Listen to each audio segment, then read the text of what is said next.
ভারতীয় সময় ঠিক ভোর রাত 3:27 আটলান্টিক মহাসাগরের জলে প্যারাশুটে ভেসে নেমে এলো মহাকাশযান। ফিরে এলেন সুনিতা বোস এবং অন্যান্যরা। স্বস্তির নিঃশ্বাস পড়ল নাসার মহাকাশ বিজ্ঞানীদের। আত্মীয় পরিজনদের প্রার্থনা শুভকামনা জানানো চলছেই। এখন হোম সুইট হোম এই আপ্তবাক্য মনে রেখে ঘরে ফেরার পালা সুনিতাদের। স্পেস স্টেশন থেকে পৃথিবী প্রায় 17 ঘন্টার রাস্তা। ডি অরবিট বার্ন থেকে শুরু করে স্পেস ডাউন প্রতিটি ধাপে মাখনের মতো মসৃণ গতিতে সম্পূর্ণ হলো। মাধ্যাকর্ষণ শক্তির বাইরে মহাকাশে দীর্ঘদিন থাকলে স্বাস্থ্যের উপর নেতিবাচক প্রভাব পড়ে। মহাকাশে থাকাকালীন সুনিতার শীর্ণ চেহারা দেখে চমকে গিয়েছিলেন বিশ্ববাসী।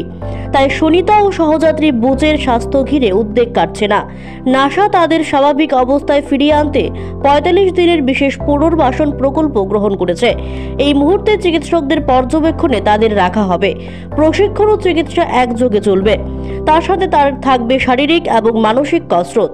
সবকিছু ঠিকঠাক হলে ডাক্তারি পরীক্ষার পর তাদের বাড়ি যাওয়ার অনুমতি দেওয়া হবে। যদিও ভারত এবং আমেরিকায় তাদের ফিরে আসার খুশিতে আত্মীয় পরিজনরা শুরু করে দিয়েছেন উৎসব। Bureau report, Asian Times.